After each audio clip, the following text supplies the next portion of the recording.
Hola a todos, la siguiente simulación se hace con la finalidad de aplicar los conocimientos adquiridos en la asignatura de análisis de circuitos DC. Sin más detalles, entremos en materia. Los siguientes circuitos intentan simular el funcionamiento tanto de un circuito de luces como de un circuito de accesorios de un automóvil convencional. La idea principal, ¿cuál es? Se nos entregan como datos fijos la potencia en cada uno de los elementos, en este caso por ejemplo 45 vatios, y se nos dice que el circuito debe funcionar a 12 voltios DC. Está alimentado principalmente por una batería de 100 voltios, la cual debe ser generada por un sistema un sistema de cargas por medio de energías renovables. ¿Qué pasa al intentar energizar un bombillo, en este caso de 12 voltios o un foco? Nos tocó calcular la intensidad. Con esta potencia se calculó la intensidad que pasaría por medio de esta parte del circuito, y con ello, utilizando la ley de Ohm, calculamos la resistencia que se necesitaría para generar una caída de voltaje en ese punto de 88 voltios. Y similar se hizo en estos demás elementos. Para demostrar lo anteriormente dicho, vamos a hacer una simulación en donde miraremos tanto el consumo como la caída de voltaje en cada uno de los elementos. Entonces procedamos. Como vemos, en este punto todos los interruptores están abiertos. Al cerrar por lo menos este, que es donde tengo los voltímetros para probar las caídas de voltaje, nos damos cuenta que efectivamente el foco como tal, este foco está consumiendo 3.74 amperios y se genera una caída de voltaje de 87.7, aproximadamente 88 voltios sobre la resistencia 2 y 12 voltios sobre el foco, que es el que necesitaba energizar. Esa fue la condición inicial que se me dio en el ejercicio. Si seguimos cerrando los demás interruptores, nos vamos a dar cuenta que el paso de intensidad por medio del amperímetro pues obviamente aumenta. Entonces nos damos cuenta que el consumo total del circuito es de 9.15 amperios,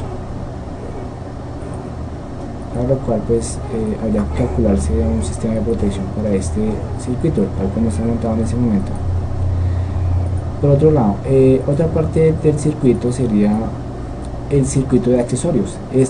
Este funciona similar al anteriormente expuesto, pero con la diferencia que debe funcionar a 9 voltios. Sus elementos deben funcionar a 9 voltios.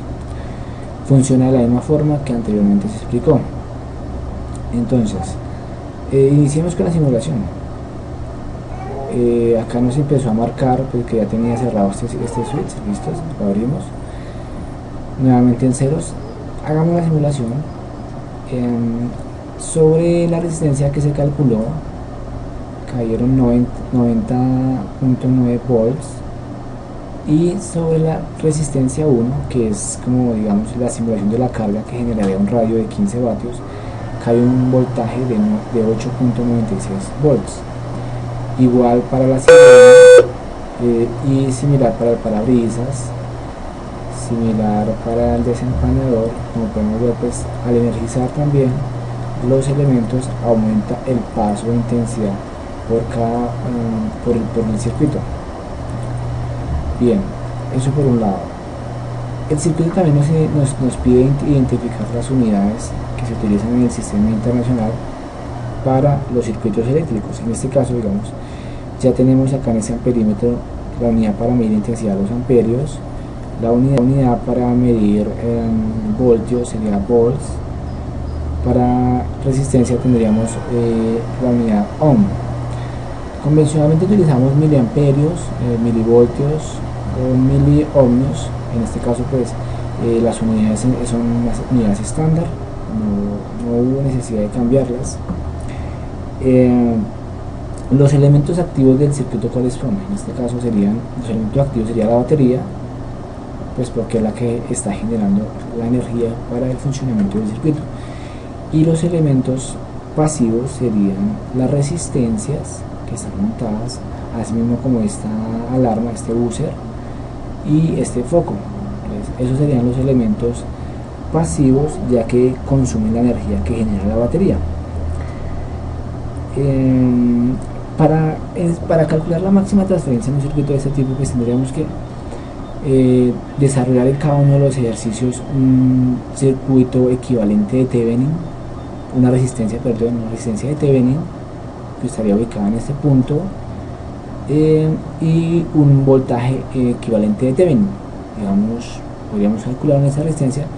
Entonces el punto es conocer el valor de esta resistencia que sea igual a la resistencia equivalente de Thevenin para generar la máxima transferencia de potencia. En cuanto al circuito en cuanto a la comprobación del análisis general de nodos, podemos ver, pues en este caso todos los elementos están en paralelo. Si tomáramos esta línea como un nodo, nuestro nodo de referencia, pues simplemente tendríamos que, al montar el voltímetro con este nodo, pues nos daría la batería, el voltaje de la batería, o si no, pues nos darían los voltajes que están acá en estos voltímetros. En cuanto al principio de linealidad, pues este circuito utilizamos la ley de Ohm, nos damos cuenta que se cumple tanto la propiedad de homogeneidad y la propiedad de aditividad, ya que pues por lo menos en la propiedad de homogeneidad, si nosotros multiplicáramos la ecuación fundamental de Ohm por una constante, pues se podría ver que en los dos lados de la ecuación aumentarían los valores, serían proporcionales. Bien, eso en cuanto a el principio de linealidad. Por ahora finalizamos en este punto. Muchas gracias por observar esta simulación.